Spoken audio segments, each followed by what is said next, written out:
Greetings, mighty companions. Anna Kujawa here, and we are doing a course in miracles like we always do on Wednesdays.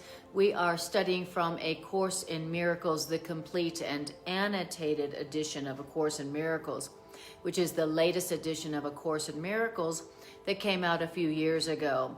And what's different about this edition of A Course in Miracles is that it has within it the 45,000 words that came through the scribe Helen Schuckman that were left out of the first two editions of A Course in Miracles. There is so much original material that was left out of the first two editions that I really wanted to study and teach this edition. So I started at chapter 1, section 1. And today we are in chapter 6. We're in chapter 6, section 5. That's where we're at today in the annotated edition of A Course in Miracles. Maybe you've seen this edition before. Let me see this.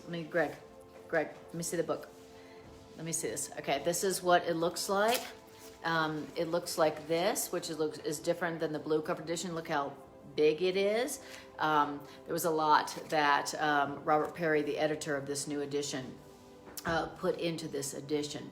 Anyway, it's a wonderful, fantastic edition of A Course in Miracles. And if you read it every day. Yes, exactly. And if you read it every day like Greg does, it starts to look like this. This is a well-used book, right? What happened to the binding? Did you eat it off? All right. Greg eats Course in Miracles books and spits them out. It was the day I was arguing with it. Oh, that happened the day that Greg was arguing with A Course in Miracles. That's what happened to his Course in Miracles book. All right. Yes, that was a very sad day.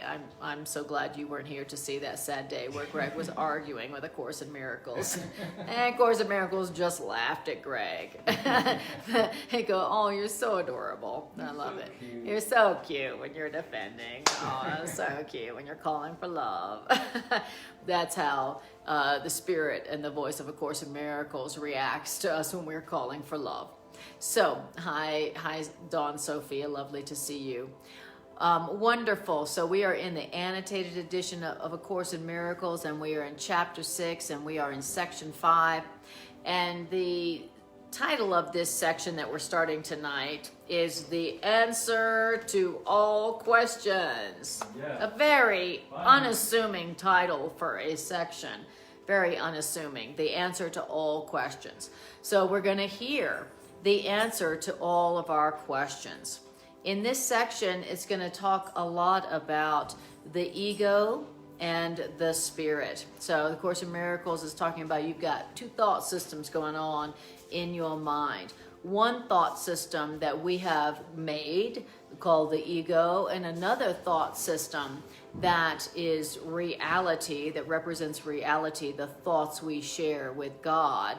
And that thought system is referred to as the Holy Spirit, the voice for truth, the voice for God, the divine spark within us.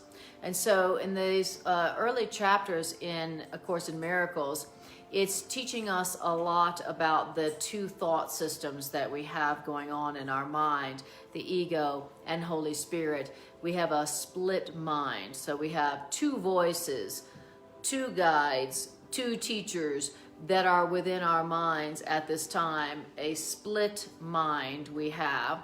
And we have the choice always, the freedom of choice to listen to either voice.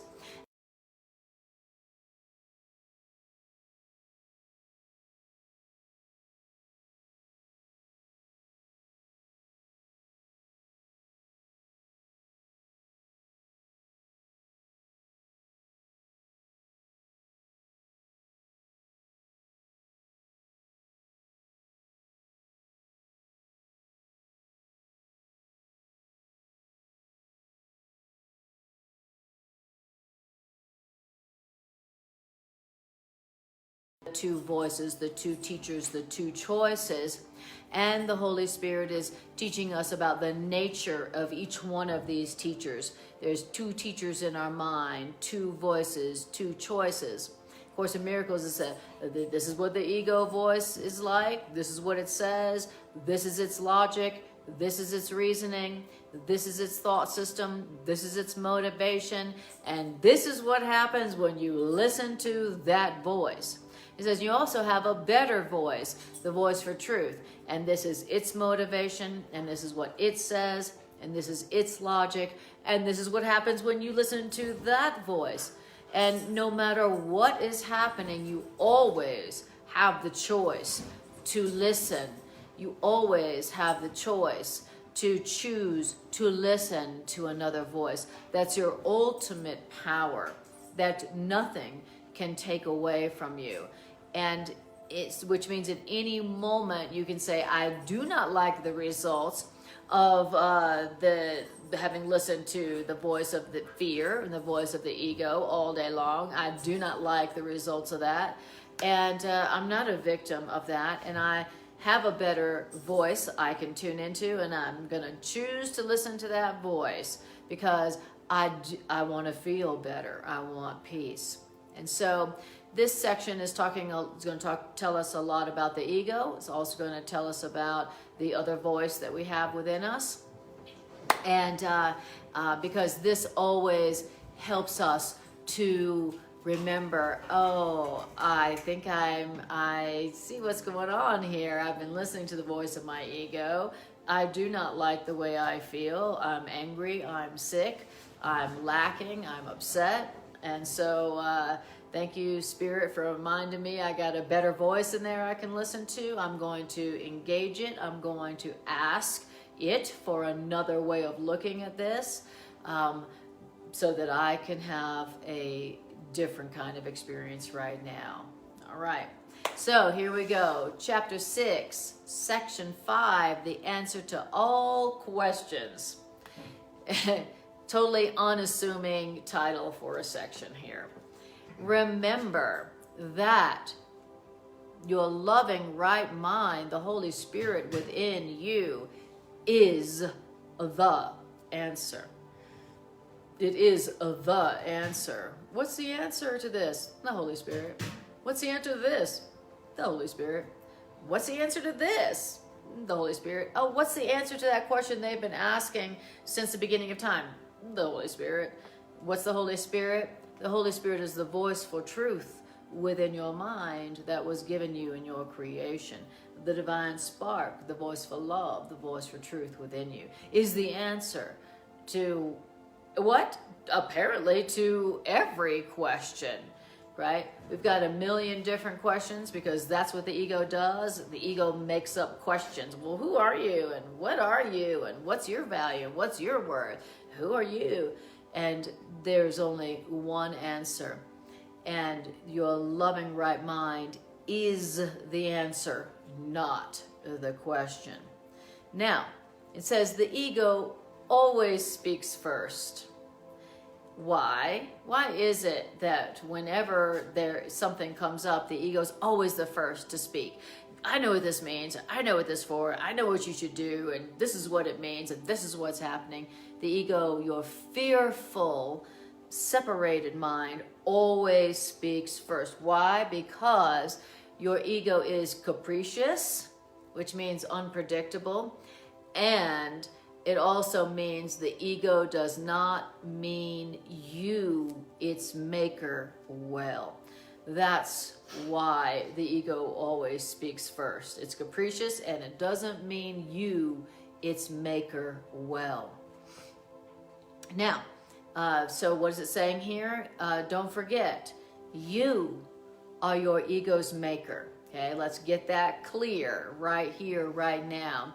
That angry, fearful, separated voice, that voice within you that is always speaking for anger, fear, guilt, separateness, lack, death, disaster, despair, depression, that voice within you, it says this voice does not mean you, its maker, well. So I have a voice within me that's very loud, always speaks first, and it doesn't mean me well. Okay, good to know about this voice that I have within me.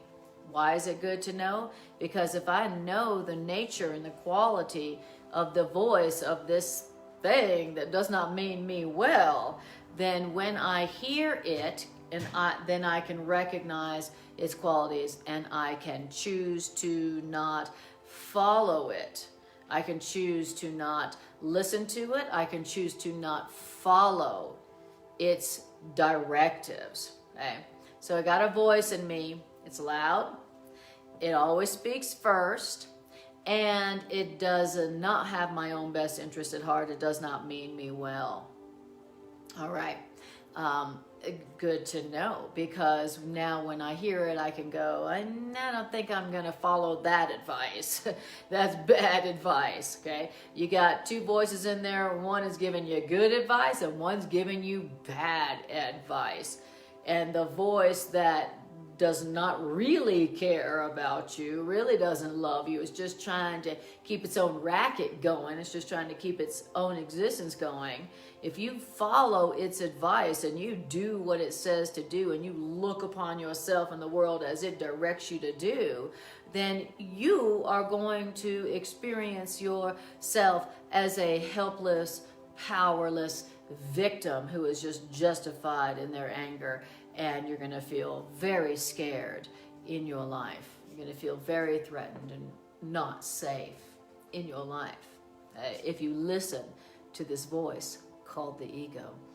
Now, the ego does not mean you, its maker, well, because your ego believes, and correctly, that you, your ego's maker, may withdraw your support from the ego at any moment. Okay? Now, we have a better understanding of why it is that the ego doesn't love us. Why is it that the ego is always giving us fear and anger and doubt and attack and grievances, and oh, you need to be afraid of this, and you should be angry about that, and you're never gonna have enough of this, and you're never gonna be enough of that, you're never good enough, you never are enough, you're never gonna have, you're under threat, and you better protect yourself, and on and on. Why is it that the ego is so unloving, so negative, and so attacking? Why is it that the ego is like that? Because the ego knows, the ego believes that you, its maker. Exactly, and that's exactly what it's about to say. Sorry about the Wi-Fi going in and out a little bit. So, and of course, notice how we lose contact when I'm talking about the ego. The ego is blank, and the ego is blank. All right. So why is it that there's something within us that obviously doesn't love us and is obviously giving us very bad advice? Well, the ego, our ego, and why is it that the ego definitely doesn't want to hear A Course in Miracles? The Course in Miracles is like the ego kryptonite. Mm-hmm. You know, if there was anything on earth that the ego felt threatened by,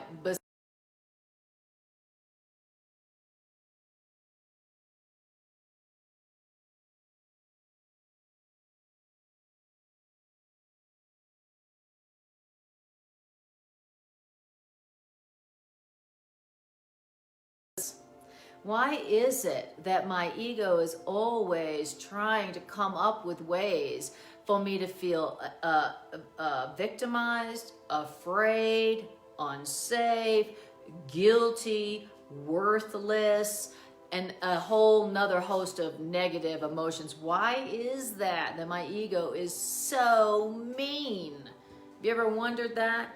Why is it? Course in Miracles does not say what other metaphysical paths say about how your ego is your friend and it's helpful. Course in Miracles doesn't say that at all. The Course in Miracles says, no, your ego doesn't mean you well at all. It has it in for you, and it never forgets its purpose of attacking you and even trying to kill you, not realizing that it can't.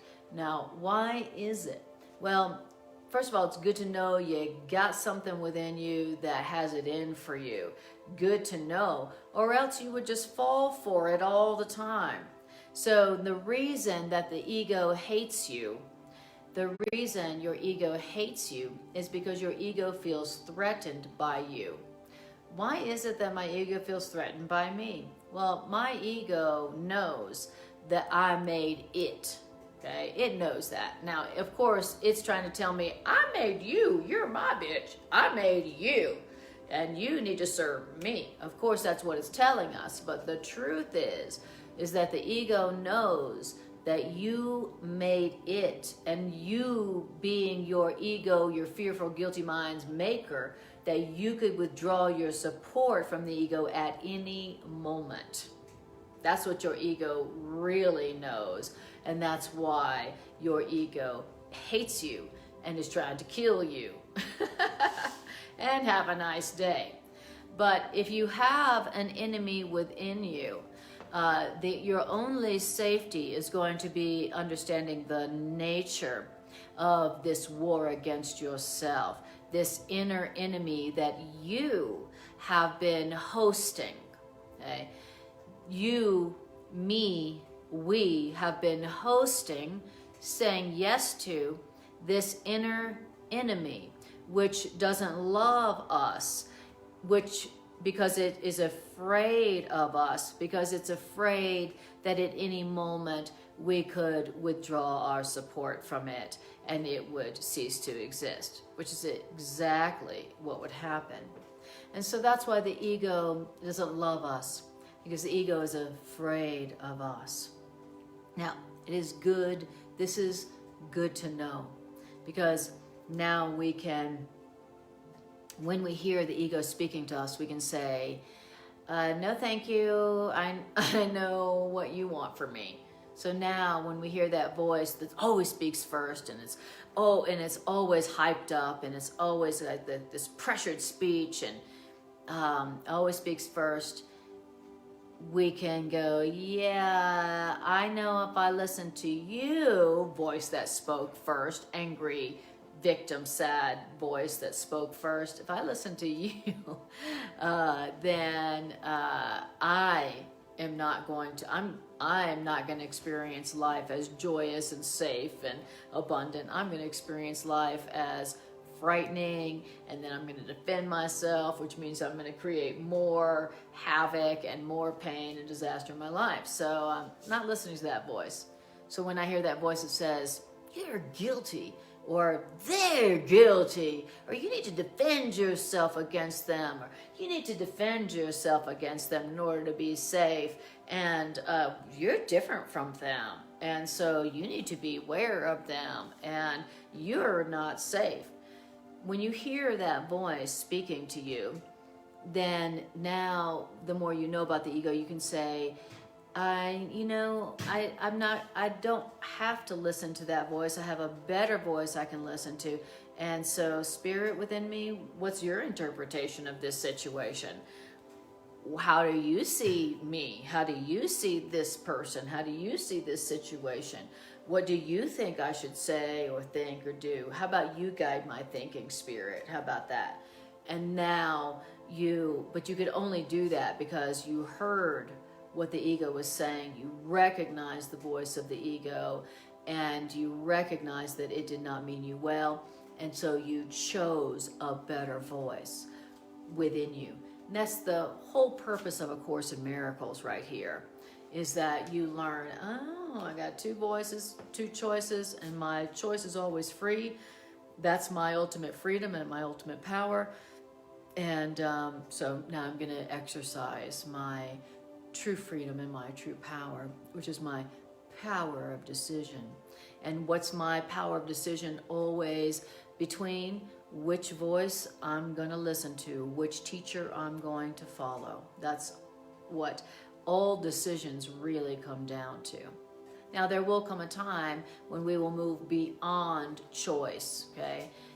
The only way beyond choice is to make the right choice. So there will come a time where we won't be having to like, should I choose like ego voice or spirit voice? There will come a time where you will have chosen right so often that you'll realize that, yeah, the ego's not even real. And you won't be always having to make that choice. Okay, that's going to be that's where you go from correction and repair into paths of creation. Okay, but we're not there yet, and that's all right. So now, why is it that the ego does not mean us well? It's because our ego believes incorrectly that we, its maker, may withdraw our support from the ego at any moment. At any moment, we can withdraw our support from the ego by not listening to it, by not believing in it, not following its advice. Now, if your ego meant you well, then your ego would be thrilled. Just like Spirit will be glad when Spirit has brought you home and you no longer need Spirit's guidance. So if the ego meant you well, it'd be just like Spirit. It'd be like, oh, you don't need my guidance? Wonderful, great. My work is done, great. But the ego, you can tell the ego doesn't mean you well because the ego doesn't want you to get to a place where you no longer need the ego's guidance. The ego doesn't mean you well. The ego wants you to be forever dependent on it. That's what the ego really wants. That's how you know that your ego doesn't mean you well. Your spirit voice is thrilled when you no longer need it because you are having direct connection with Source yourself. So Spirit means you well. Spirit is like a loving and wise parent who rejoices when its child no longer needs it to guide it or protect it. A wise and healthy, loving parent goes, oh my God, I've done good. I've done a good job. My child no longer needs me. Okay? Now, but the ego is not like that at all.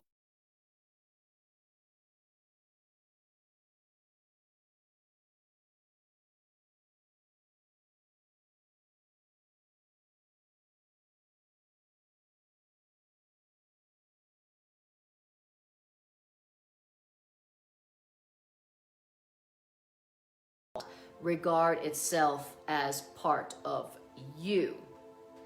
And herein lies your ego's primary perceptual error. Herein lies the ego's foundation of its whole thought system. Okay? So what's the ego's primary error and the foundation of its whole thought system? Is that there's the ego's belief that it's not a part of you. It didn't come from you. That's the ego's primary error. The ego believes that you came from it. That it is your God and creator. That's what is the primary error and the primary foundation of the ego. Okay? The ego doesn't want you to realize that you made the ego. The ego is part of your belief system about yourself.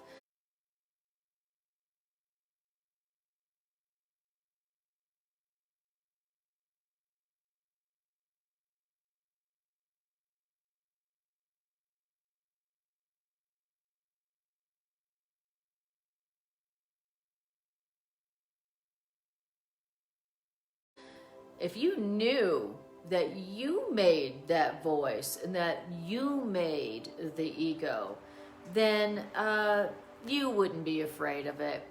You wouldn't feel like you needed to listen to it. You wouldn't feel like you needed to believe it at all. But I made that, I made up fear. I made up that fear.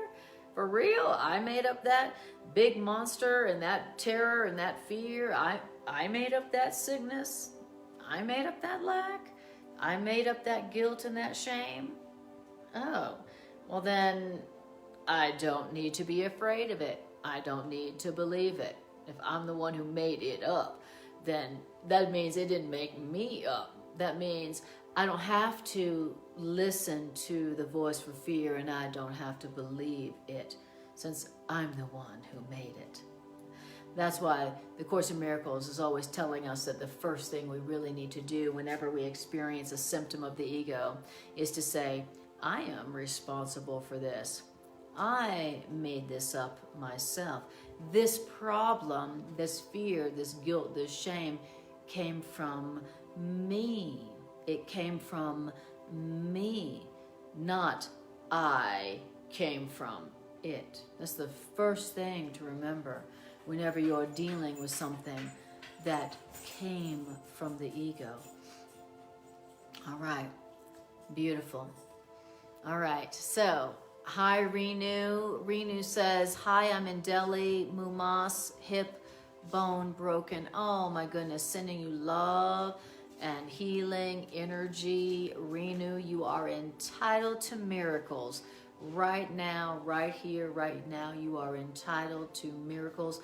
And Renu, you are under no laws but God's.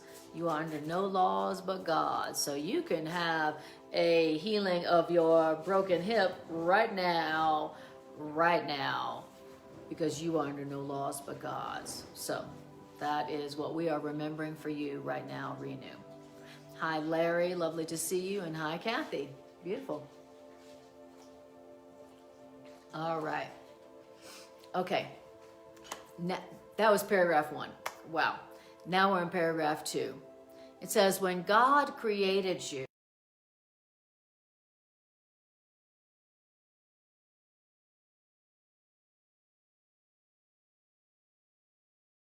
but you made the ego without love, and so the ego does not love you.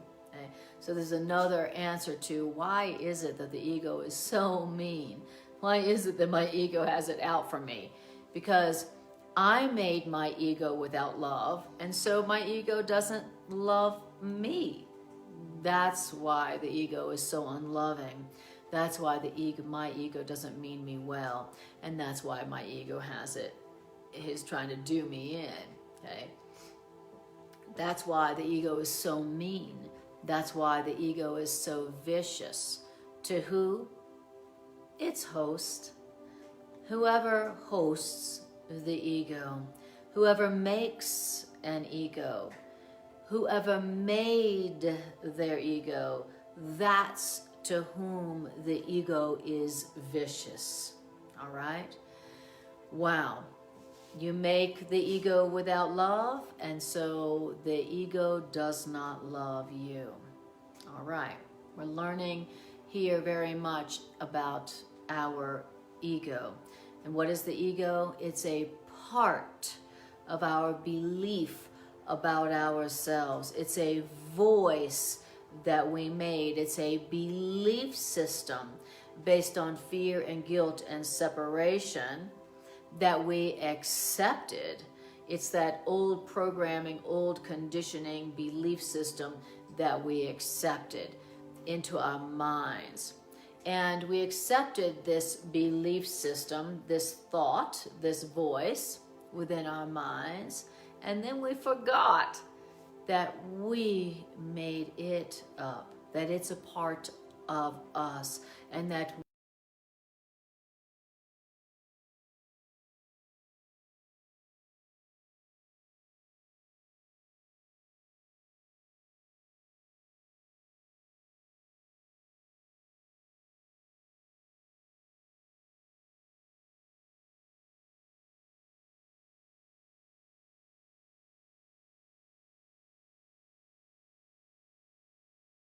ones in this seeming conflict. What conflict? The conflict between me and my ego. Okay?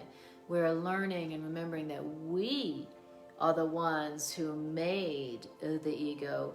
We are the ones who made the fear, the guilt, the shame, the lack, the sickness, this problem. And as the maker of the ego and the problem and the sickness and the shame and the fear, we can withdraw our support from the fear, the guilt, the shame, the lack, the ego at any moment and experience ourselves as free from that thought system and experience the freedom that is our reality. All right.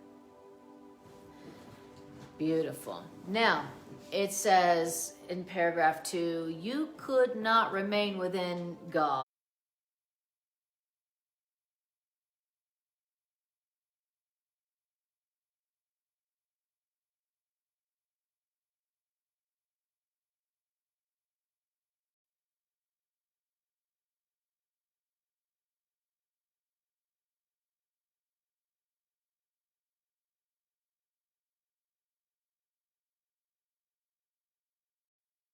God without love, and since God and God's reality is love, you believe you are outside of God and God's reality. And us believing that we are outside of our Creator, this enables our ego to regard itself as separate and outside us, its maker. Thus speaking for the part of your mind which believes that you are separate and outside the mind of your Creator. All right, so what is that saying? What that's saying is this. It's saying that the ego, it's saying that because we see ourselves as outside of the mind of God. I'm outside of God. Like there's God and God's kingdom, God's reality. That must be great. Like, I don't know, maybe call it heaven. And I'm outside of that, trying to get back in by trying to be good enough and earn my passage back into God's reality, God's kingdom, maybe called heaven. Okay, it says because we believe we are outside the mind of our Creator, like, oh, Kipley's gonna come back in, as if God kicked us out. That's why our ego sees itself as outside of us, the mind of its maker. So me seeing myself as outside of God enables my ego to see itself as outside of me. Right? So that's how, now the ego, the truth is that just like you remain within the mind of your Creator, you remain within your Creator, God. Your ego also remains within you, its maker. Okay, but the ego's fundamental error and the foundation of its thought system is that it's not a part of you. The ego believes it didn't come from you. Okay, the ego believes it's outside of you because you see yourself as outside of God. So this is ego psychology here. That's what we're dealing with here. Ego psychology, which is good to know, the best thing that you can know, so that you can finally choose again and stop choosing the ego as a guide, as a teacher, as a voice. But you can't make that choice until you see what the ego is and you recognize what it is and you see what it's about and what it's trying to go for you. Okay? So this is how we liberate ourselves from the belief system that we are ourselves made up.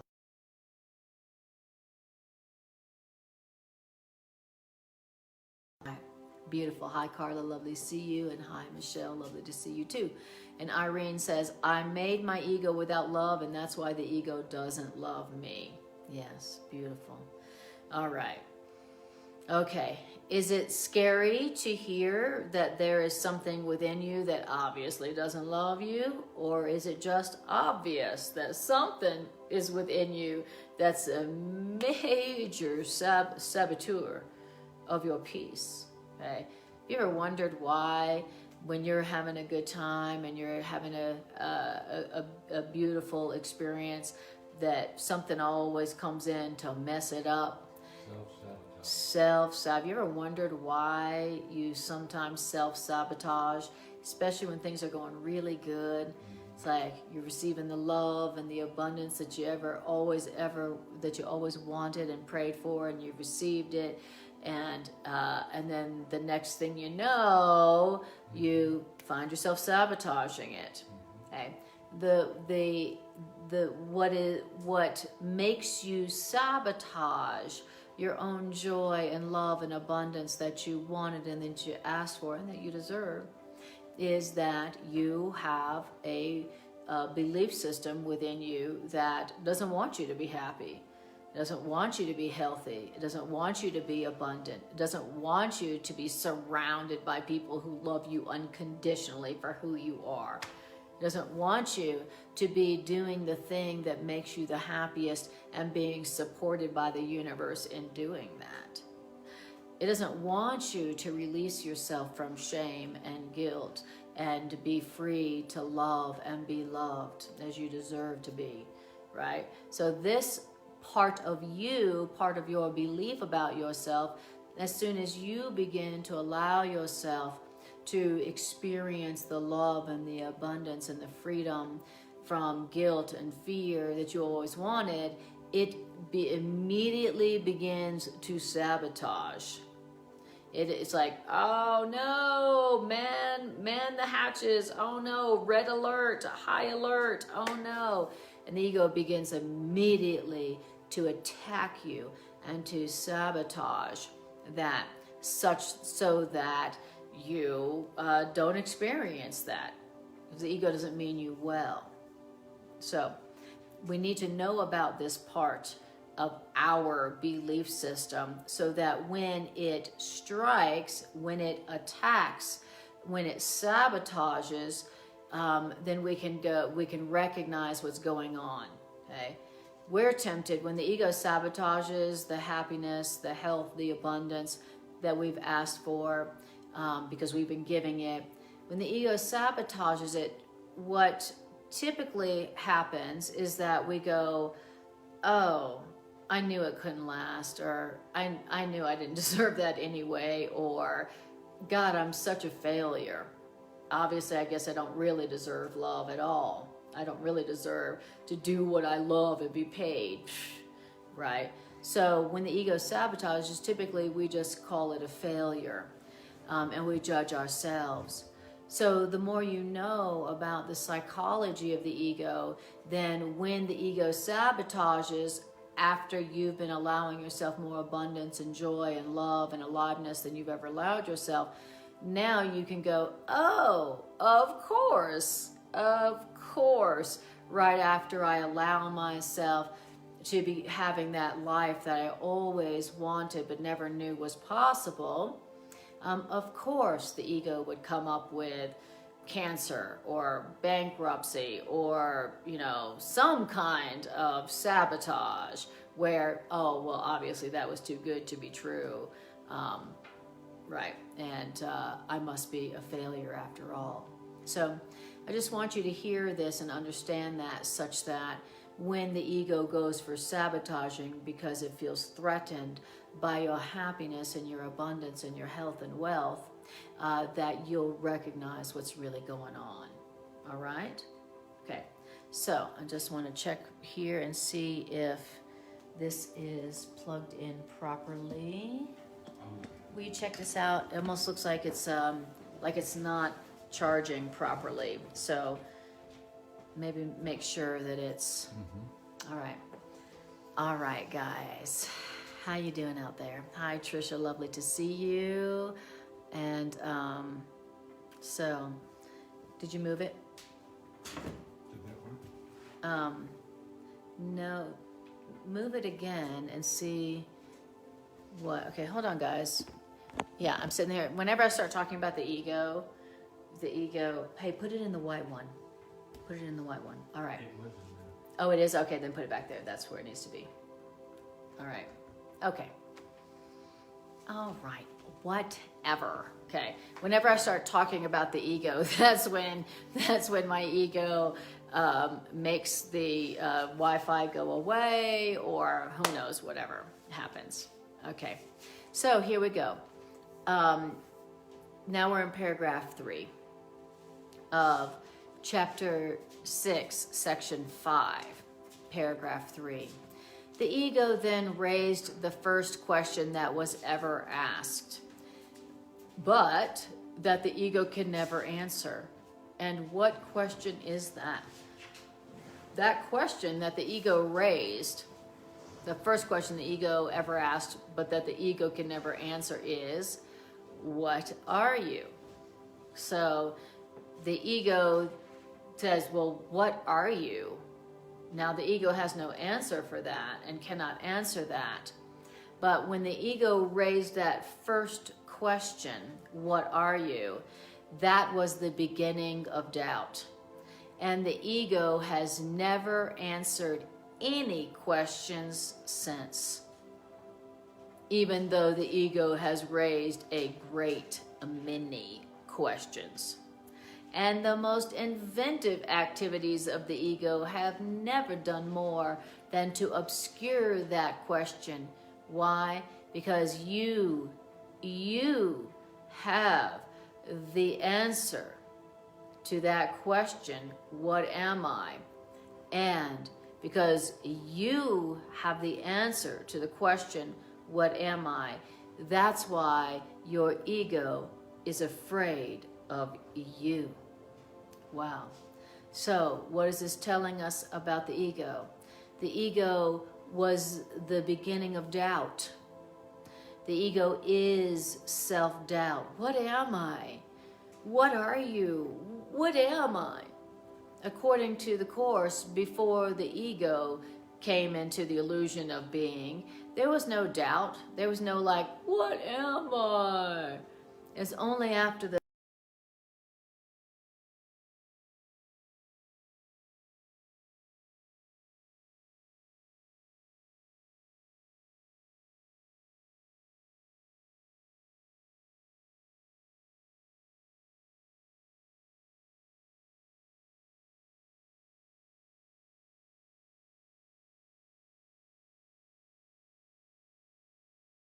idea that who you are could somehow be in doubt is the height of insanity. That's what the ego is, the belief that who and what you are can be something that you don't know, something that's in doubt. Now, the truth is, though, that even though the ego's like, what are you, what are you, what are you, and then has asked a million questions after that, questions the ego can't really answer, the ego knows that you do have the answer to that question, what am I? Ego knows that you have. Why is it that you do have the answer to the question, what am I? The reason that you have the answer to that is because you are still connected to your source. You are still connected to your creator. Nothing can separate you from your creator. And if you have an eternal connection to your creator, as A Course in Miracles says you do, then you always have the answer to who am I and what am I. It's impossible that you, who are still within your creator, could not have access to that answer. Who am I? What am I? Now, your ego is the doubting part of you that's always like, what are you? Are you good enough? What are you? Are you all right? What's wrong with you? The ego is the questioning aspect of your consciousness. Your ego is the questioning belief system, right? Now, in reality, your creator knows that there's no question about who you are and what you are in your reality. In your creator, there's no question about who and what you are, your value, no question ever.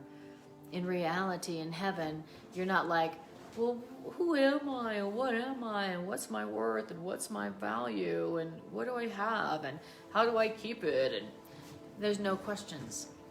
In reality, there's only certainty. There's only certainty. You are as love created you, and that's all that ever was, and that's all that is now, and that's all that ever will be. One answer. There's a one answer to everything. There's no doubt in reality about who and what you are. But your ego is the questioning aspect of your consciousness, the self-doubting. And because you were created by your Creator and you remain within your Creator, forever part of your Creator, forever connected to your Creator, then you know the answer to the question. You have the answer to that question within you. What am I? And because you have the answer to that question, what am I? That's why your ego is afraid of you. Dang. Because in any moment that you go, I was created by God, I'm still part of God, I'm still connected to God, I'm a forever part of God, I exist in God. All right, God, what am I? What did you create me to be?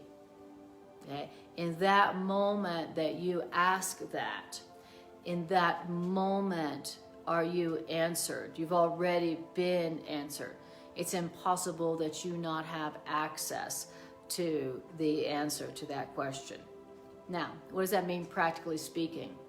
Practically speaking, that means that at any moment you have the answer to every single bit of your self-doubt. You have the answer, the solution, the remedy to any kind of self-doubt that you may have. And the Course in Miracles says that every problem comes down to self-doubt. You are doubting who and what you are as a creation of love, as a creation of light. Okay? And if you, in any moment that you accept the truth about yourself, your true identity as created by light, as created by love, as created by God, that would be it for self-doubt, and that would be it for the ego. Because the ego is self-doubt. The ego is the voice within you that goes, well, what are you? Who are you? You know, I have a lot of doubt about you. Like, what you are and who you are is very doubtful and questionable. Who you are and what you are, very questionable. That's what your ego is always saying. That's what the ego is all about. Okay? The ego knows that if you check in and ask your source that question, what am I, source? Ego gone. That's why the ego's afraid of you. That's why the ego doesn't want you to know that you are a priceless, eternal part of God. And that the ego, would make sense, knows that you're joyful. Yes, exactly. So that's why it wants to connect. Yes. The ego is terrified of us. I'm like having a hot flash. Yeah, that's why. Yeah. Your Ooh. shirt off. All right. Okay, guys. So the ego, right? It always happens right when I'm like, the ego, like, Wi-Fi goes off. or I start to have a hot flash where I'm like, I'm going to spontaneously combust right here on live TV. Okay. So, but the important part of this paragraph that we just finished is to understand that our ego is terrified of us, okay? It may seem like you are terrified of your ego. It may seem, the ego wants us to believe like, oh, I'm so afraid of my ego. It's so mean. It's so unpredictable. It's so capricious. Like, I don't know when it's going to strike and what it's going to do. And oh my God, the ego is terrifying. I'm so afraid of my ego. That's what the ego wants you to perceive. And that's what the ego wants you to feel. Your ego wants you to believe that, not that it's a part of your belief about yourself, that you made it. It wants you to believe that it made you, and that you need to be afraid of it. Okay? The truth is that the ego doesn't want you to hear is that it's afraid of you. Wow. Now, it says in paragraph 4, you cannot really understand this conflict until you fully understand one basic fact that your ego does not know. What's the one basic fact that my ego does not know? Well, here's what the ego does not know, okay, that you can know. The ego does not know that your loving right mind, your voice for spirit, does not speak first, but that the spirit within you always answers. Okay, great. That's what the ego, that's the one basic fact that your ego does not know. Okay? That the ego always speaks first. You know, the ego don't want you to know that. It don't know that. It hasn't noticed that, and it doesn't want you to know that. So that's important. The ego always speaks first. Okay, great. That's very good to know, so that I can better identify the ego. It says the ego always speaks first. Why? Because the ego is defensive, and the ego is always it's defensive, and the ego feels threatened, and the ego is afraid. And what do people who are afraid and feel threatened do? They speak first, okay? The ego is defensive, so your ego always speaks first. So beware the voice that speaks first, okay? Beware the voice that speaks first, okay? When what? When you got a conflict going on, okay? When you have a conflict going on, notice the voice that speaks first, okay? Typically, or always, it's the voice of the ego. You need to do this, and this is what this means, and you need to defend yourself, and this is what's going on, and this is how you need to defend yourself, okay? The ego always speaks first, and the voice for truth always answers. So the voice for truth waits and answers later. And the ego always speaks first because it feels threatened, and the voice of the ego is defensive. So keep that in mind when you are experiencing a conflict, when you are in conflict. Take note of the voice that spoke first and has the most defensiveness and the most, what's that energy? Like pressure energy to it. Now, then it says everyone has called upon Holy Spirit for help at one time or another, and in one way or another, and has been answered. Now, that's good news. Every person at one has called on the help of Spirit at one time or another, and in one way or another, and has been answered. Everyone. It didn't say most people, some people. It said everyone has called on Spirit's help in some way, or at one time, and has been answered. That's a definite statement, not a maybe, but a definite answer. It says, then since the Holy Spirit answers truly, that means Holy Spirit answers for all time, which means that everyone has the answer now. Wow. Okay, now that is a fact that your ego doesn't know. Okay?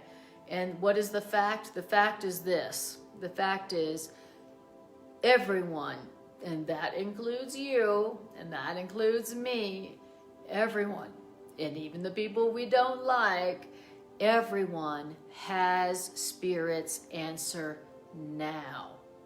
That's a fact. Now, how is it that we know that everyone has Spirit's answer right now? Because everyone at some point and in some way, shape, or form has called upon Spirit for help.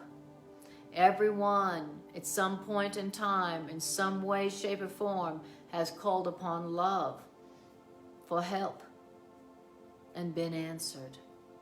You can't call upon love. You can't call upon Spirit for help and not be answered.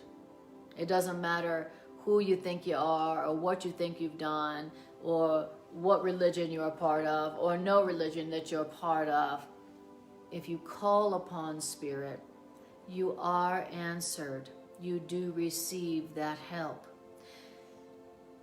And that is, and everyone has called upon Spirit for help at one time or another, and one way or another. And every one of them have been answered. So now I'm going to say that to you, and I want you to hear that. You have been answered. You have called upon Spirit at one time or another, or in one way or another. And you have been answered, which means you have Spirit's answer now. That's a fact that your ego doesn't know, but it's a fact nonetheless. So imagine that. Imagine that you have Spirit's answer. You've received Spirit's answers. You may not recognize those answers, but you have called upon Spirit and you have received Spirit's answer. You have received love's answer.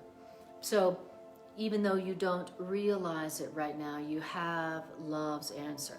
Okay, so practically speaking, let's say you got a conflict going on right now where you think to yourself, boy, I'd love to have some answers right about now. Okay, in this situation where you're experiencing a conflict, tell yourself, say to yourself, I would like to recognize the answer, love's answer that I've already received that I don't recognize. You say, I have received your answers, Spirit. I'd like to see them. I would like to experience them. Okay? I would like to, and I'm asking to see and experience the answers, Spirit's answers to this conflict that I have received but that I do not recognize. That is, try that. Practically speaking. So whenever I'm reading A Course in Miracles, I'm always listening for what to do. You know, what to do when I'm in conflict. And every paragraph of every section of every chapter in this book is answer, instruction of what to do to experience peace and miracles when you're in conflict, no matter what you're going through. And so look for those answers while you're reading it. So like when I read something like this, everyone, including you, Anna, has called upon Spirit for help at one time or another and in one way or another and has been answered. And since Spirit answers for all time, that means you have the answer now. Okay, great. I have the answer now. Okay, great. Then I acknowledge I have that answer and I ask to experience that answer that I've received, and which means I have right now. I'd like to experience and perceive the answers that I've received, that I have right now in this situation. What are the answers in this conflict that I've already received, but I just don't recognize? What are they? I want to see them. When you acknowledge the fact that you have been answered by Spirit and you have the answer now to this conflict, and you acknowledge that, then then the next thing after that is being able to recognize it. Once you acknowledge it, once you acknowledge the fact that you must have an answer and you must have it now, now it's easy to see. Now it's easy to perceive. Wonderful. Now, I love A Course in Miracles. It's just one answer instruction after another of another way to interpret conflict, another way to look at what you're going through, such that you can transform what you're going through, any conflict, in a moment, such that you can be experiencing hell or trauma or despair or conflict one moment and a miracle of peace and abundance in the next. That is what this curriculum and these ideas make possible. And that's why it's called A Course in Miracles. It's called a course, a curriculum in miracles. What's a miracle? I'm experiencing incredible conflict right now. My ego's telling me there ain't no answer. And then I look at it another way that I received from A Course in Miracles. And then the next instant, I have an experience of peace and abundance and joy that I never dreamed possible. That's a miracle. And that's what this curriculum is about. Okay, so that's what we're doing as we go through it. Irene says, I would like to recognize love's answer that I've already received, but that I do not recognize. Yes, that's the prayer. Beautiful. I love it. Hi, Chanda. Lovely to see you. All right. I appreciate y'all's feedback. I love questions.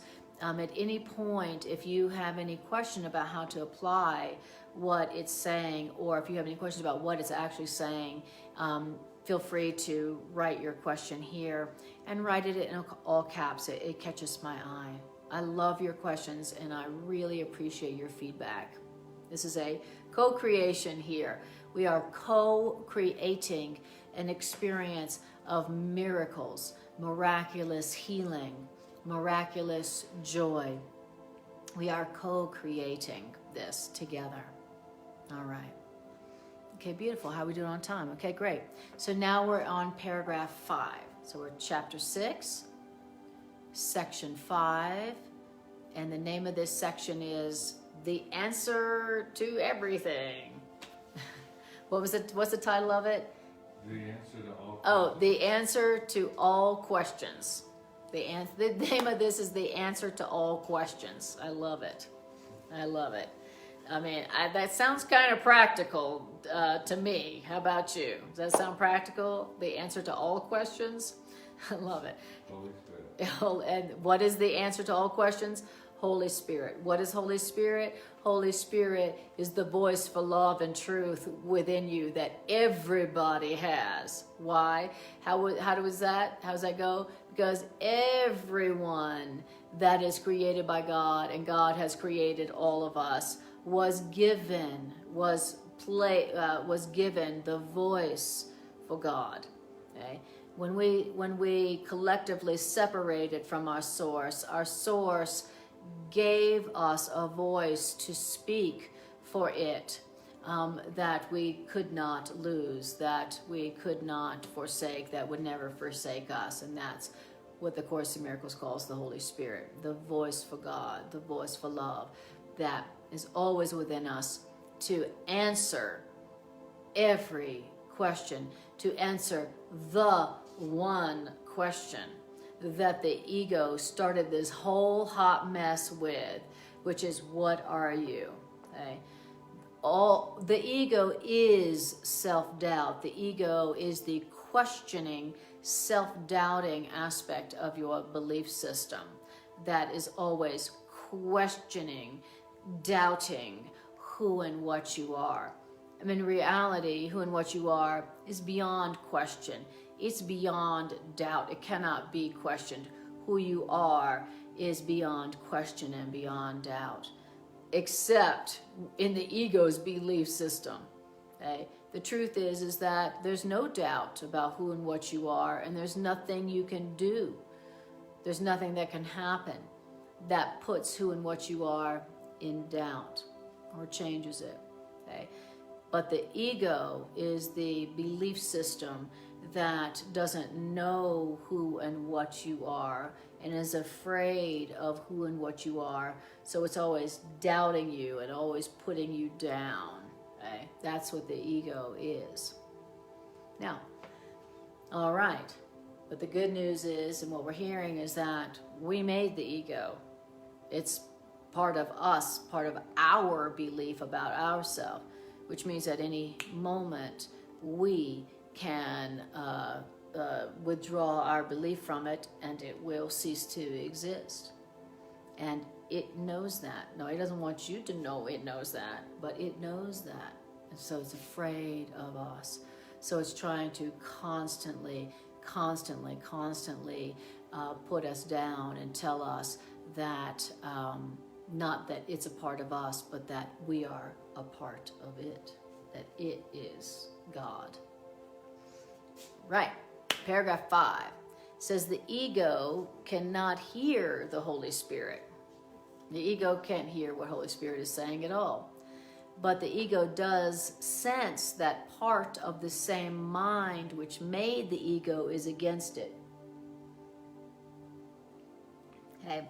The ego can't hear your loving right mind, but your ego does sense that part of the mind that made the ego is against the ego. And it does sense that. The ego does sense that. And the ego interprets this as wholly as a justification for attacking you, its maker. Right? So the ego completely feels justified in attacking you, its maker, because the ego perceives that its maker, you, is against it. Obviously, part of your mind is against the ego, okay? So the ego doesn't understand your loving right mind, the spirit part of your mind. The ego doesn't understand it, but it knows that your spirit part is against it. And the ego justifies that completely as a justification for attacking you. Wow. Okay, so let me say this in practical terms. I'm going to say it about myself, okay? My ego senses that part of my mind is against it. And the ego feels attacked by my mind. The part of my mind that is not for my ego. So my ego feels completely justified in attacking me because it feels threatened by the part of my mind that is against the ego. So that's another explanation for why the ego is constantly engaged in attacking us, its maker. That's why it seems like we have this constant internal saboteur within us. That's why. That's the psychology of the inner saboteur, that sabotaging pattern that we have within us. So that when things start going good, more loving, more abundant, there's a part of us that sabotages it, does the very thing, says the very thing that sabotages that joy, that love, that abundance, that freedom. Why? Because the ego is attacking us, feels completely justified in attacking us, its maker, because the ego senses that part of us is against it and can withdraw our belief from it at any moment and end it. Now, and the ego, who feels threatened by our mind, which made it, believes that the best defense against us is attack. And the ego wants us to believe that the best defense is attack also. And unless you do believe that the best defense is attack, then you won't side with your ego. Wow. Interesting concept. And it says, and the ego feels badly in need of allies, though not of brothers or sisters. So the ego always feels threatened. That what else can the ego feel? So you have a part of your belief about yourself that always feels threatened. It cannot feel anything but threatened.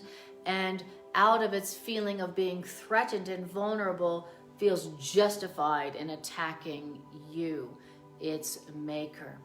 And the ego, so because the ego feels threatened, and then the ego is always feels like it needs allies, but not friends, just allies. So the ego feels badly in need of allies, but not friends. Why? Because our egos always feel threatened.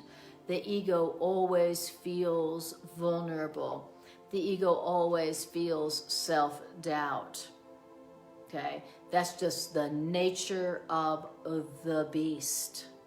So, this, in understanding the nature of the ego, the fearful, guilty, angry, separated mind, the part of the mind that identifies with the body, the part of the mind that always feels afraid and angry.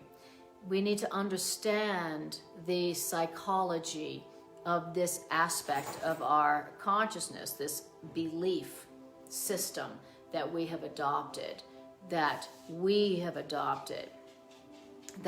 is like the Frankenstein monster. It's like, the ego is like the Frankenstein monster. It's like this monster that we made that then we believed now was our maker, and now has us at its mercy, that we feel like we've lost control over. That's what the ego is. It's like we made this monster, and then, wow, it got so big and out of our control, now we're afraid of it. Okay? So we're learning how to understand the psychology of our ego, so that we can stop being its victim, and we can stop being afraid of it. All right. Okay, so you see that it says in paragraph 6, the ego is perceiving something alien to itself in your mind. And when your ego sees something within your mind that's alien to it, that's against it, and so then your ego turns to the body, not to the mind, as the ego's ally. The ego feels scared, it feels vulnerable, and so it feels like it needs allies. Not friends, but allies. So the ego, in its feeling of fear and threat, because part of you is against the ego turns to the body. Why? Because the body is not part of you. And so the body not being part of you makes the body the ego's friend. But this alliance between your ego and your body is an alliance, frankly, based on separation. And if you side with this alliance between your ego and your body, you're going to be afraid, because you are siding with an alliance of fear. And the ego and the body conspire against your mind, because your ego and your body realize that their so-called enemy, your mind, can end them both merely by knowing that the ego and the body are not part of you. And so the ego and the body join in the attack together. All right. Very deep. Okay. So I know this is getting very deep. We're talking about the psychology of the two parts of your mind. Okay. Your two belief systems. The ego belief system, which for too long has been the belief system that we have identified with, and it's the belief system which has created havoc.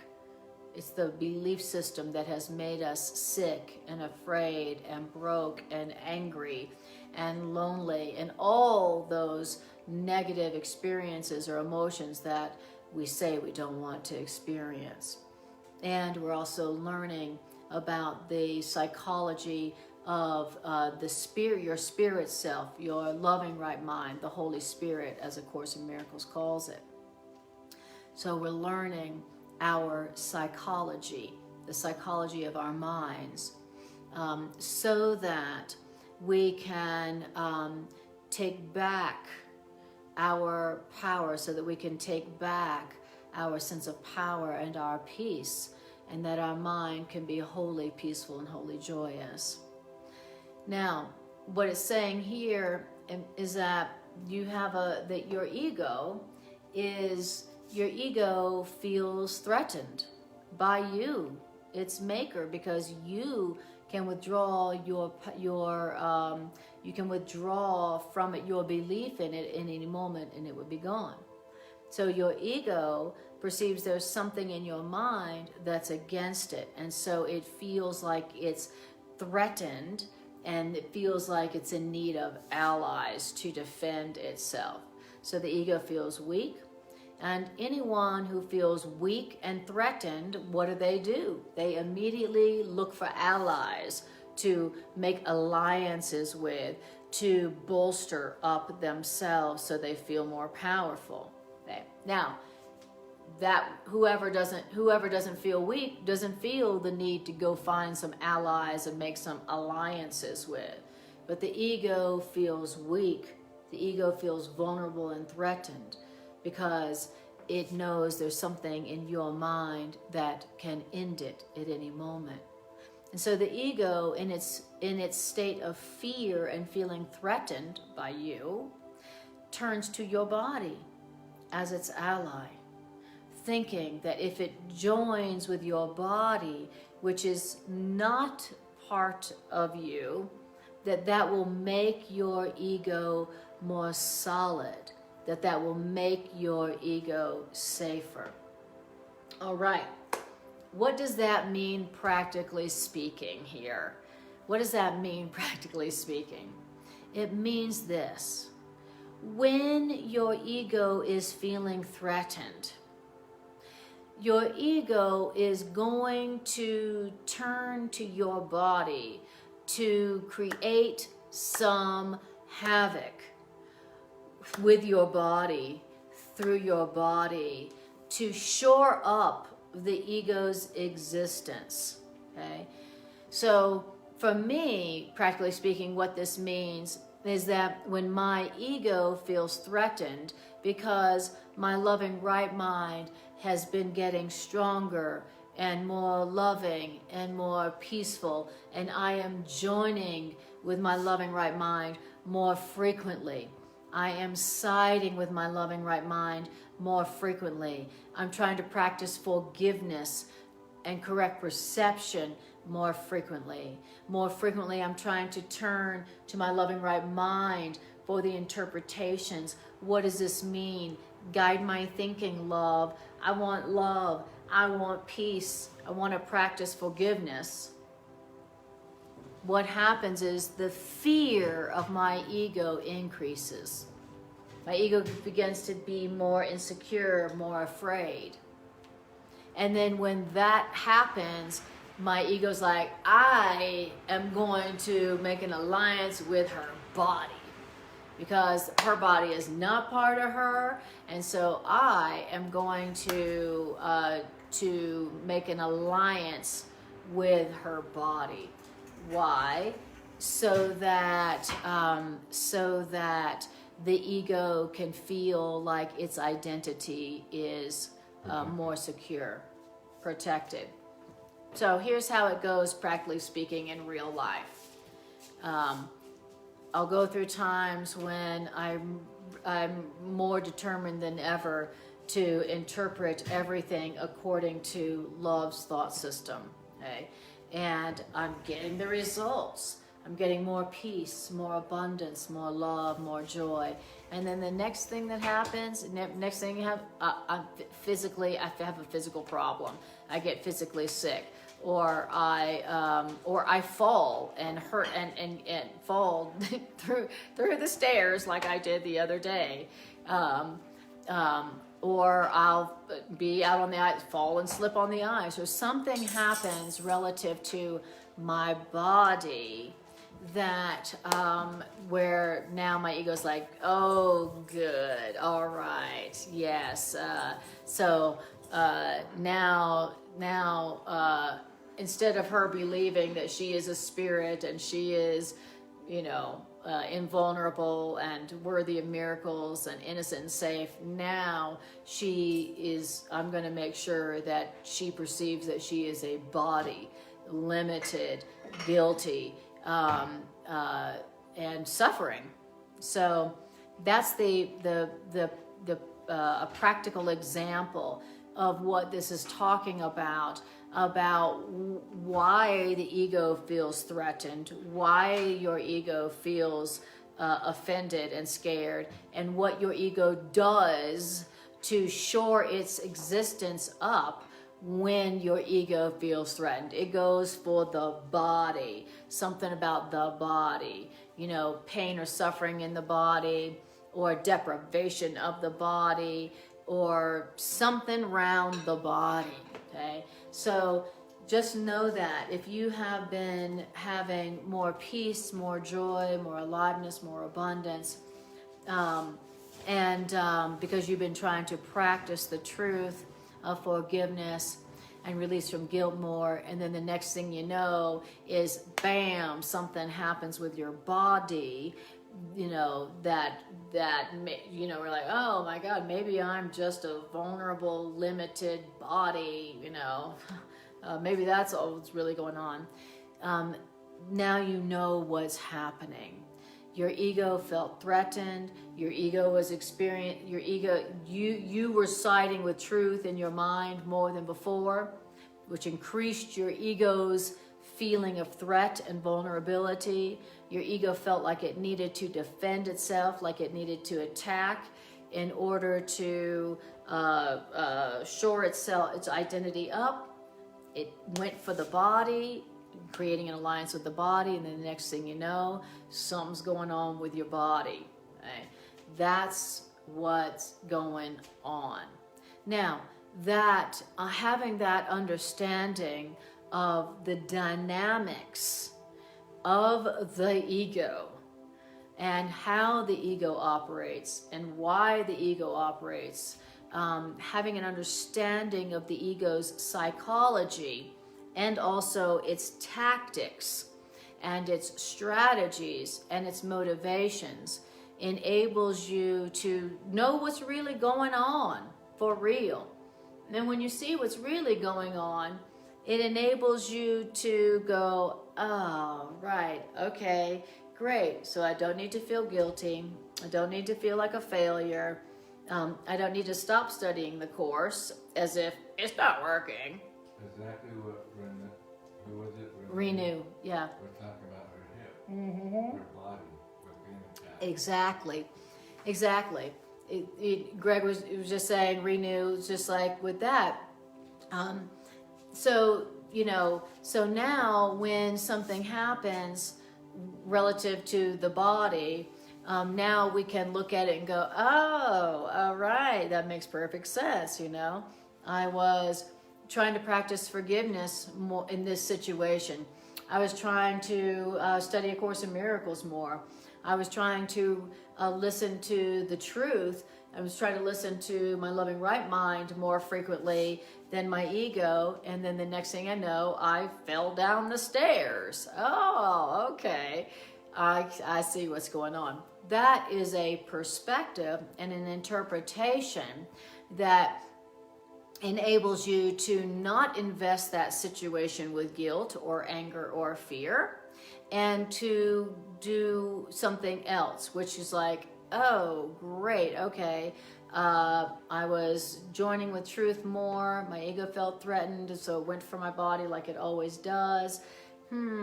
Okay, instead of giving up on the truth, since obviously it doesn't work, I'm going to study more.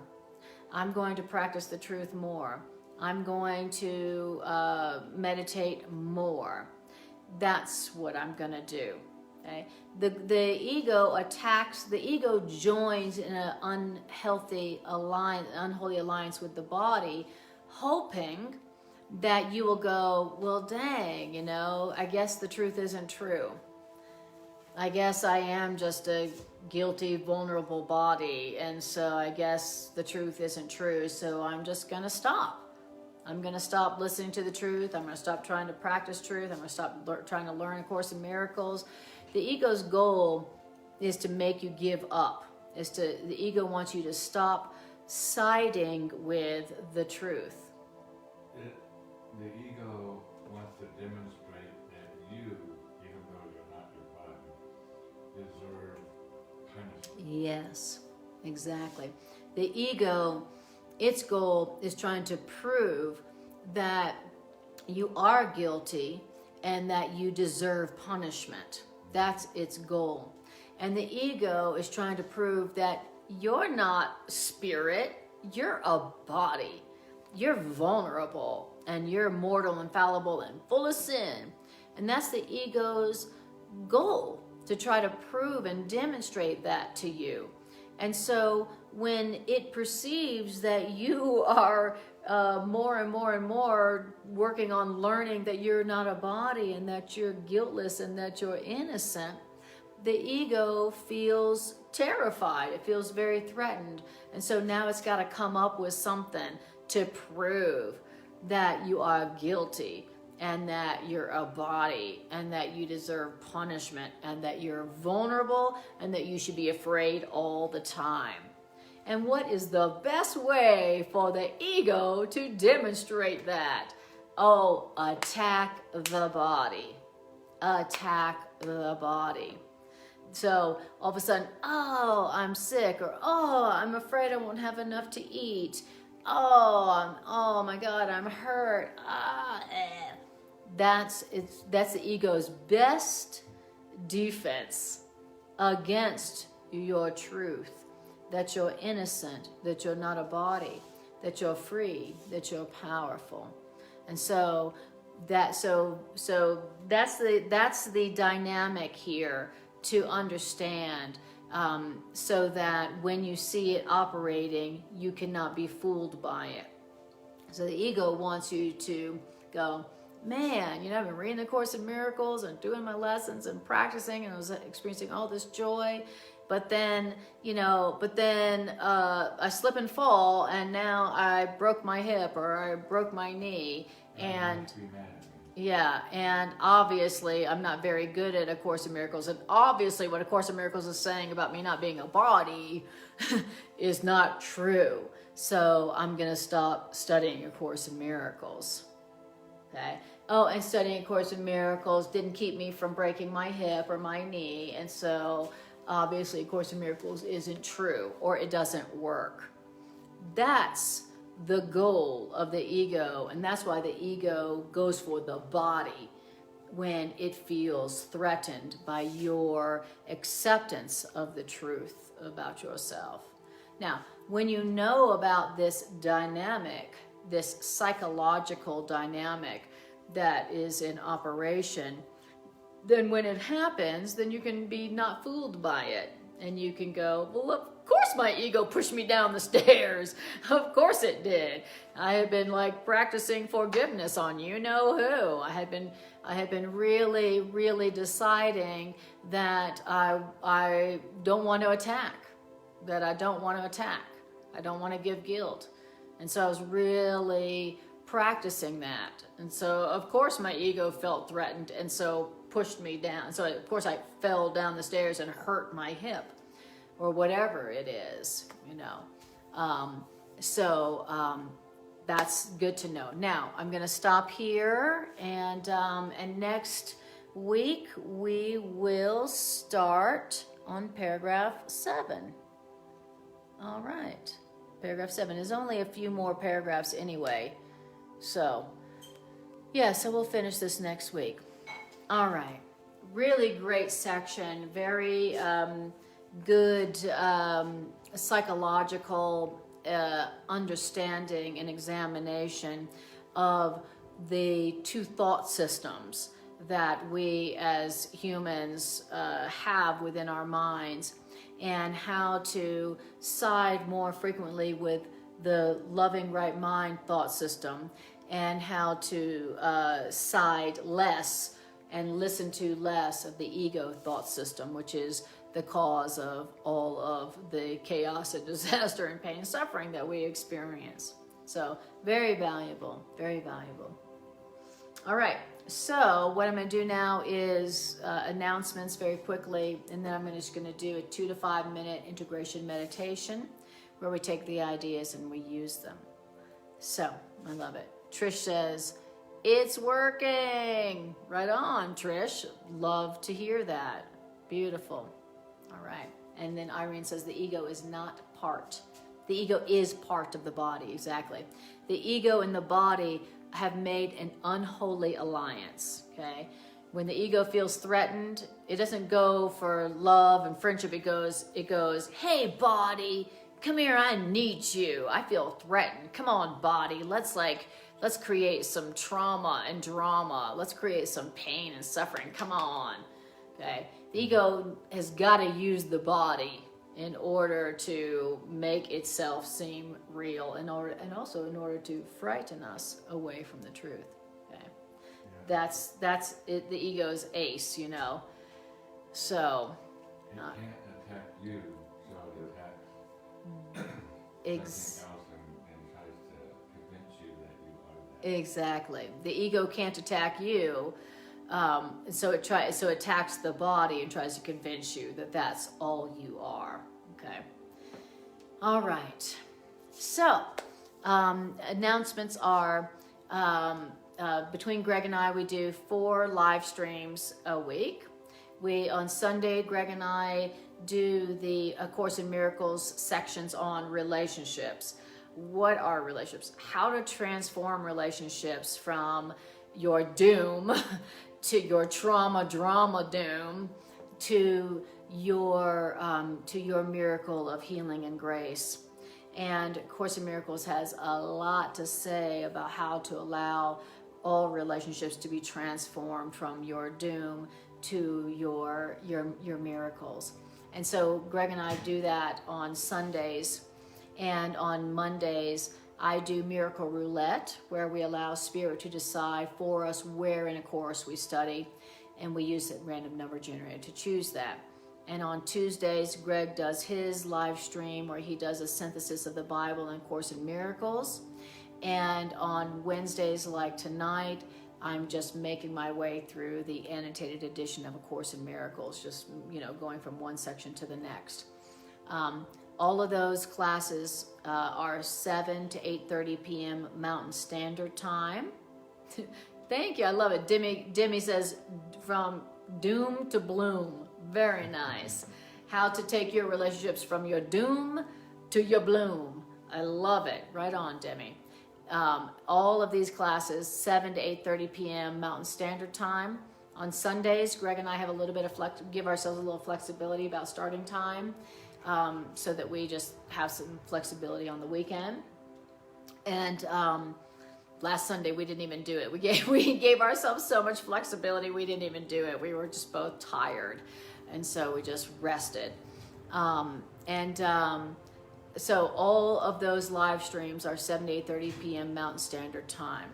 Now, also, you may already know I'm a holistic psychotherapist, and I have a psychotherapeutic niche called Miracle Psychotherapeutics, where I offer psychotherapeutic support, but from A Course in Miracles psychotherapy model. A Course in Miracles is the ultimate psychotherapeutic model, and I have studied a lot being a psychotherapist, and when I want some psychotherapeutic support, when I'm going through some kind of transition or challenge and I need help, I want help from A Course in Miracles perspective.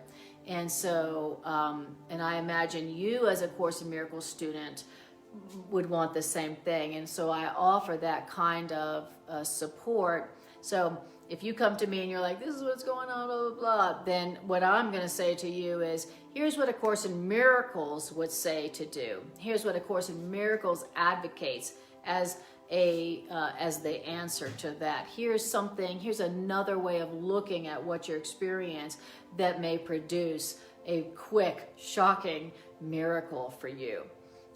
So I'm available for that one-on-one if you're in Evergreen or in Colorado.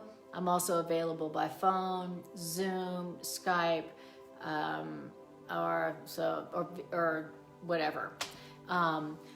So phone, Zoom, or Skype, or in person if you're in the area. So that's that. Now, I also have a YouTube channel where I post all of my classes so that you can have access to them in a very easy manner. And I'm working on moving to YouTube live stream, but I have to have 1,000 subscribers. I'm close to that. So if you haven't already subscribed to my channel and you would like to support this ministry, then go to my YouTube channel, Anna Kujawa, ANNAKUJAWA, and hit like, share, and subscribe. And that is a easy, free way to support this ministry and to help me get to YouTube live stream soon. All right. And the best way to reach me to schedule a Miracle Psychotherapeutic session with me is to either private message me on Messenger or go to my website, annakujawa.com, find my phone number, and text me. Best way to reach me. Trisha goes, I'm calling you tomorrow. All right. Okay. Okay, so now we're going to do just a 2 to 5 minute integration meditation where we take these ideas and breathe and use them. All right? Beautiful. I'm so ecstatic. This is my happy place, sharing this time with you guys and with Greg. This is heaven. And so I'm so grateful for you using your very precious time to join this healing circle that we have co-created. Okay, I appreciate you so much. All right. Okay, so I want you to close your eyes and take a breath and just breathe.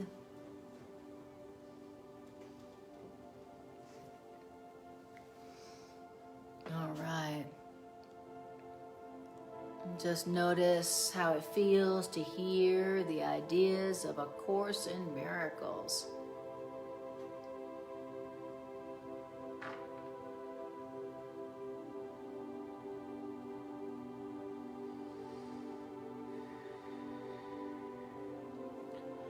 And how does it feel to hear these ideas in a circle of mighty companions who also want to accept the truth for themselves and to accept their part in the healing of mankind.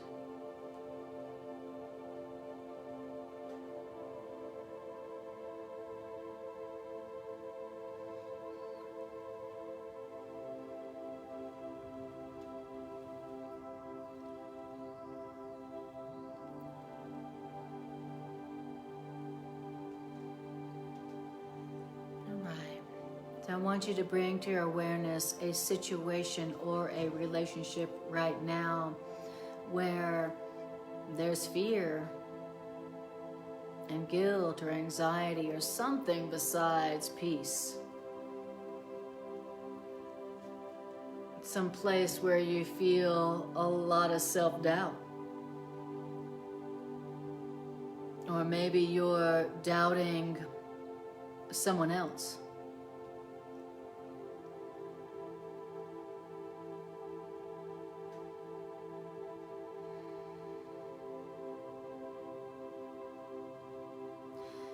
Maybe you're experiencing some kind of physical challenge where you're experiencing physical suffering or pain or threat.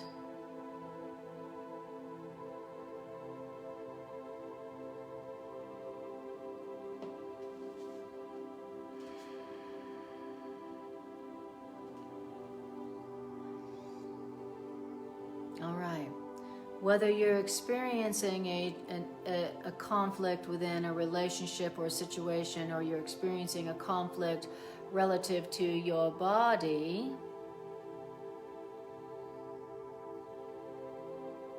I want you to tell yourself this. I want you to tell yourself, my ego must have felt incredibly threatened.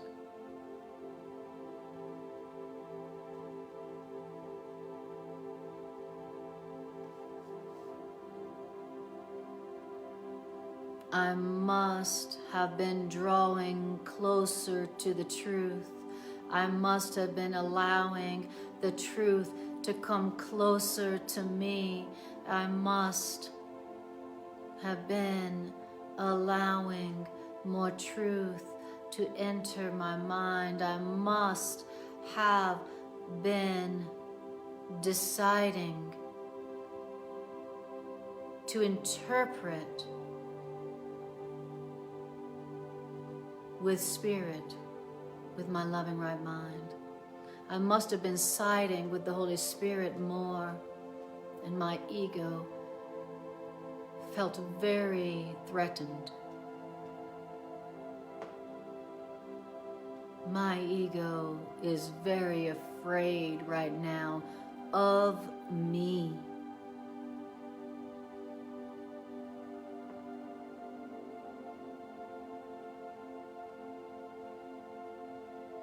My ego must have felt its foundation begin to totter, to sway.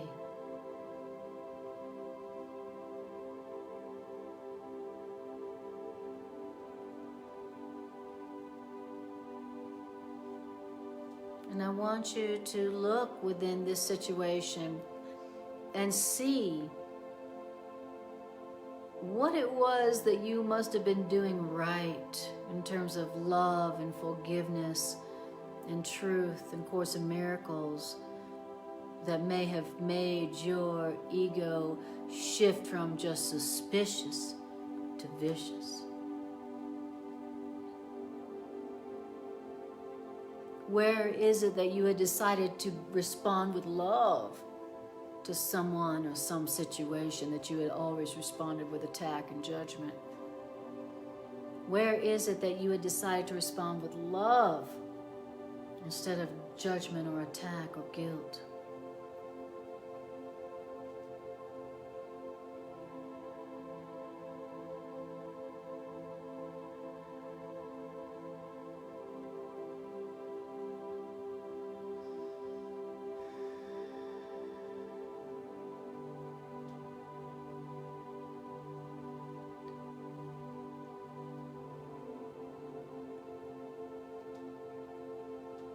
And ask yourself, why is it that my ego would feel particularly threatened and afraid right now?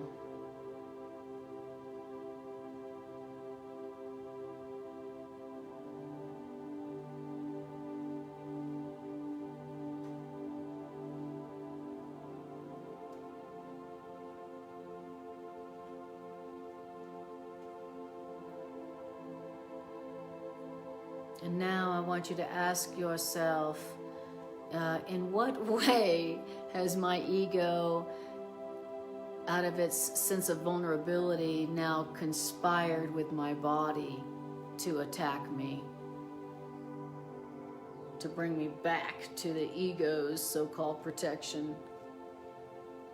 In what way did your ego conspire with your body to attack you for your crime of withdrawing your belief from the ego thought system?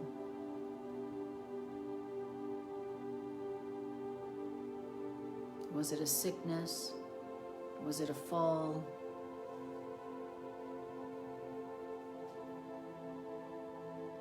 Was it financial deprivation or lack?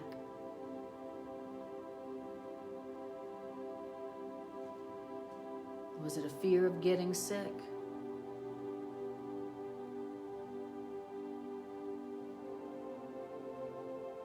Or is it just you looking in the mirror and not liking what you see of your body? In what way has your ego conspired with your body against your mind, against you,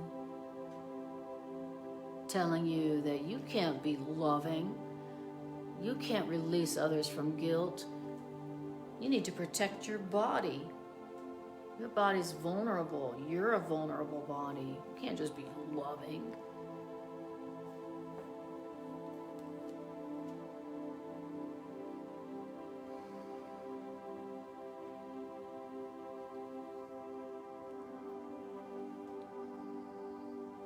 All right. And now what we heard here is that the Holy Spirit within your mind, your loving bright mind, your divine spark, the voice for love and truth within you is the answer.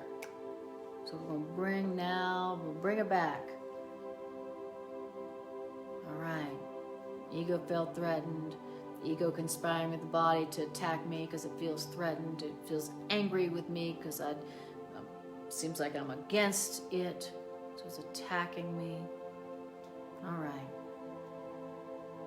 And the answer to this conflict, to this pain, to this suffering is my loving right mind, the voice for God within me, the Holy Spirit within me. So, Holy Spirit, help me. Holy Spirit, help me. What is the truth about me? What is the truth about this situation? Holy Spirit within me, what is another way to interpret this conflict that brings peace, that brings love?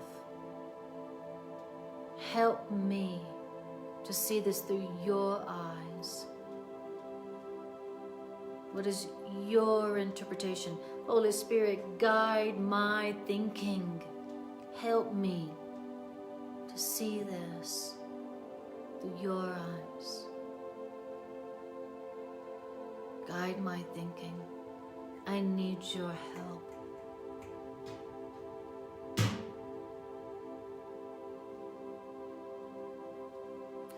Holy Spirit, what is the truth about me? What is the truth about this situation? What is the truth about the other people in this situation, in this relationship? Holy Spirit is the answer to every problem.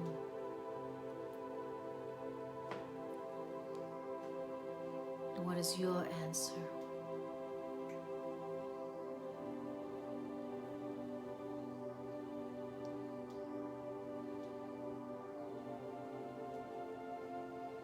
And listen. Listen for your loving spirits, your loving right mind's answer.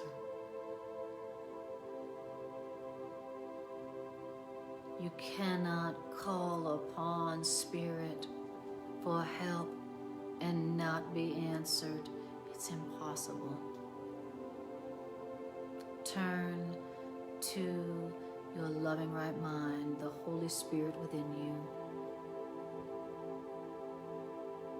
Turn to the voice for God and love within you and ask for help.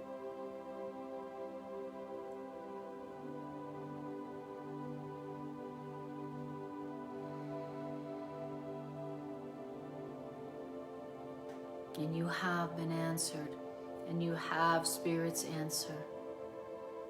And let's go ahead and ask for help to see the answers that you've already received. You say, I've already received your answers. I ask to see them.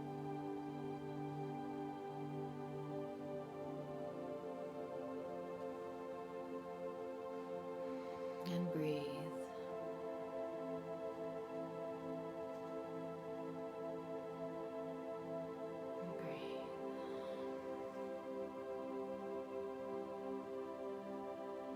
Cannot ask of Spirit and not be answered. You have the answer now.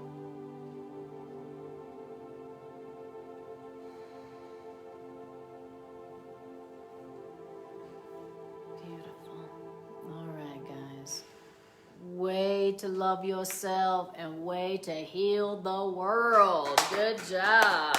Oh, beautiful. I appreciate you so much.